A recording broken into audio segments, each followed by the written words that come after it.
दूसरा के मेहंदी अपना हाथ में रचा के, दूसरा के मेहंदी अपना हाथ में रचा के। हाँ तार मेहंदी देख रही तो हमारा गाना याद आ गया यार। ये केकरा नाम के है? ये किसी के नाम का नहीं है, तीज का शूट था इसलिए लगवाए थे। अच्छा, अब जिसके लिए तीज किए होंगे उसी के नाम का अभी कोई है कि नहीं? अभी नहीं, अभी नहीं। अच्छा ठीक है, तो कोई बात नहीं, आगे हो सकता है। हाँ। चांस तो बन ही रहा है। जिससे शादी होगी वो हो सकता है, जिससे शादी होगी, जिसके लिए तीज का व्रत करेंगे उसी के लिए लगाया है। अरे यार क्या बात है, लड़की हो तो आपकी जैसी। कहे कि तू है ना बेवफा बाड़ू कि दूसरा के मेहंदी अपना हाथ में रचा के, दूसरा के मेहंदी अपना हाथ में रचा के। भूल गईलू यार तू पियावा के पाके, पियावा के पास रहना ही पाइप कैसे भुलाइब हम मर जाइब सनम। काके तू आना भुला गइलू दादा हो गइलू तू बेरहम। जहरिया जुदाई के तू हमके पिया, जहरिया जुदाई के तू हमके पिला के। भूल गइलू यार तू पियावा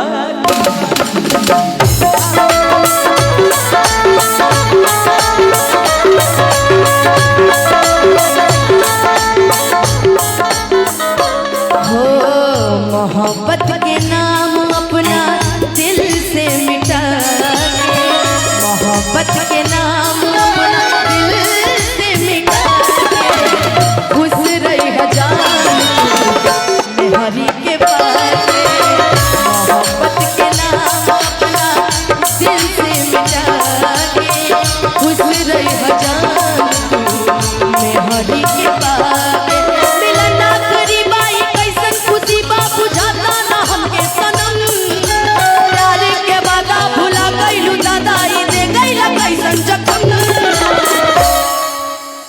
मोहब्बत के नाम अपना दिल से मिटा, मोहब्बत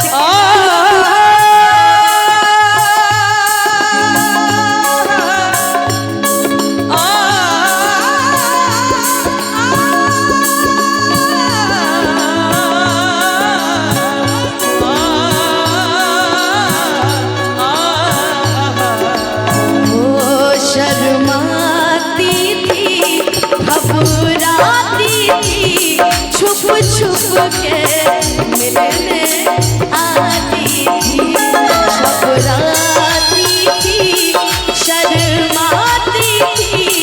छुप छुप के मिलने आती थी।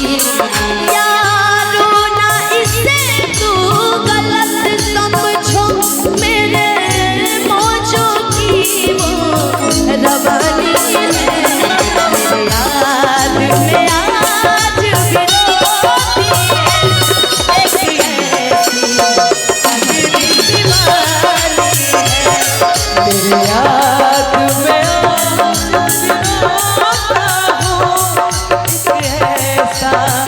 पगला दीवाना कॉलेज में जब मैं पढ़ता था, ये उन दिनों की कहानी है।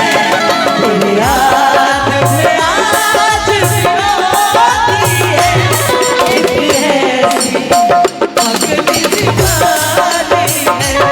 मेरे याद में आज भी रोती है एक ऐसी पगली दीवानी है। अब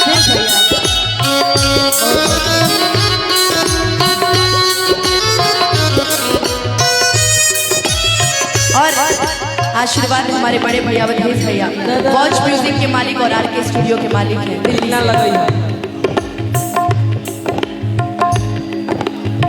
सनहिया लगा बहुत बात नहीं, सनहिया लगा बहुत बात नहीं।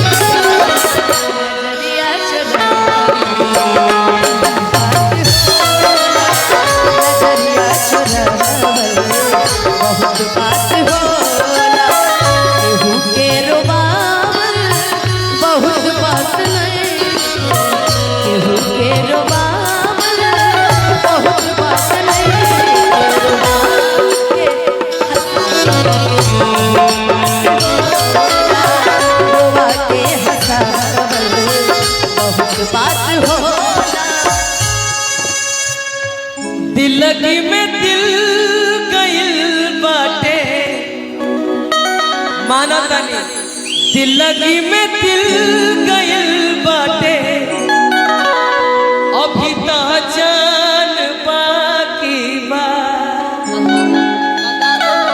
कहाँ अभी मन भरल बाटे पूनम के चांद बाकी बा जिंदगी का क्या भरोसा जिंदगी का क्या भरोसा आज हो न कल रहोगा आज है मेरे सपनों